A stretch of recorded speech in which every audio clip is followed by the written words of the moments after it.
ka nagdi-delete ng live mo? Kalalaki mong tao, wag kang bakla, Brad.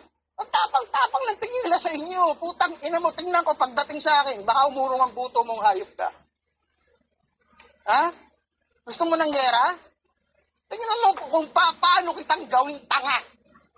Magmumuha kang bakla sa akin. Putang ina mo, kilala mo akong hayop ka.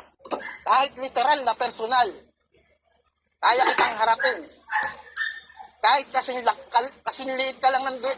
Ang lakas ng loob mong tirahin si Sir David, kamukha ng artista, si Pogo. Tingnan mo itsura mo, Brad, kamukha ka ni Berting Labra. Literal. Berting Labrang tisoy kang animal ka, putang ina mo ka.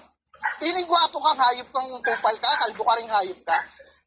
Yan lahat ng tattoo mo, balatan ko yan, pakain ko sa'yo. Putang ina mo.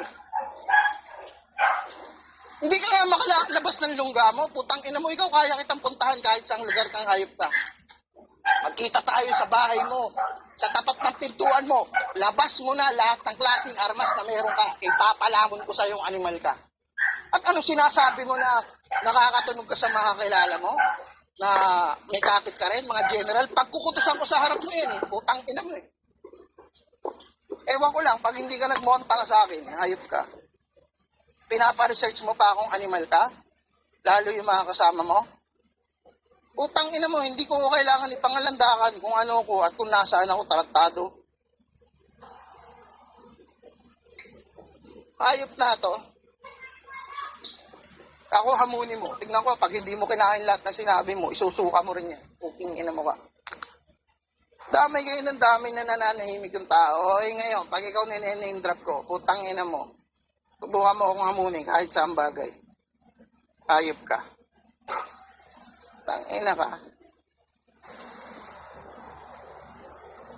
Pasensya na po Atay David Hindi, walang problema. Dito ko lang putang inan to, hindi na magsitigil. Ano ba napapalayo yan Dakdakan ng dakdakan. Hinarap ka ni Sir David. Ano wala kayo ba nasabi? Nagbawa kang timawa? Magaling ka na nun? Malakas ka na nun? Kalma, Asan na yung kakaputak mo? Puking ina mo. Asan na yung kakangaknak mo? Asan na yung kakamura mong hayop ka? Kalma ka lang, kalma. Minom ka ng tubig. Wala. Bakla. Ayun na salitang nararapat sa'yo. Putang ina mo. Ilan tong hayop na to? Parating nyo. Screenshot nyo. Bato nyo sa kanya. Puking ina niya. Mga kaibigan mo nga, hindi umubra sa akin. Puking ina mo. Lahat ng kumpare mo, tae. Mga pinagmamalaki mo. Lahat ng kumpare at kaibigan mo. Nagmukhang basura. Sa amin. Kinalabang kami. Nagmukhang tanga na. Nawala na yung mga dati nilang tapang. Ikaw, nangihiram ka na lang ng tapang sa Sockmate. Putang ina mo, niresearch kita. Noon ka pa pala. Dati ka nang, malagyo si Krub Bakulaw ka pala. Panahon pa ni Gulao.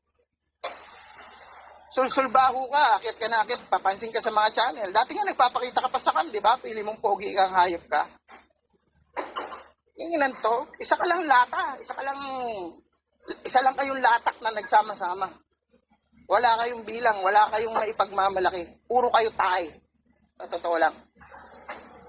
Puking inan to mga to. Kalma lang, kalma. Kalma. Walang masabi. Putang ina mo. Kalalaki mong tao. Hayop ka.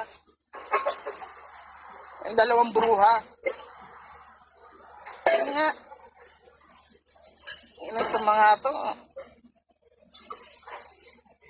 Masarap-sarap ng pananahimik ko. Putang ina nyo. Sige. Subukan kong panikin yung mga hayop na yan. Live ba yung dalawang bruha? Witness kayo Dito, tsaka sa kanila, harapin ko sila sa channel nila. O kahit saan man. Hindi ba ako kilala? Putang ina, yun nananahimik na nga lang ako. Nananahimik ako kasi, una sa lahat, wala kayong bilang. Hindi kayo karapat dapat na patulan. Wala kayong bilang sa totoo lang. Ganun kayo kababaw para sa akin. Mga hayop kayo. Tol General Bin, pasensya na Sir David. Hindi, walang anuman. Kalma lang, kalma. Saya lang.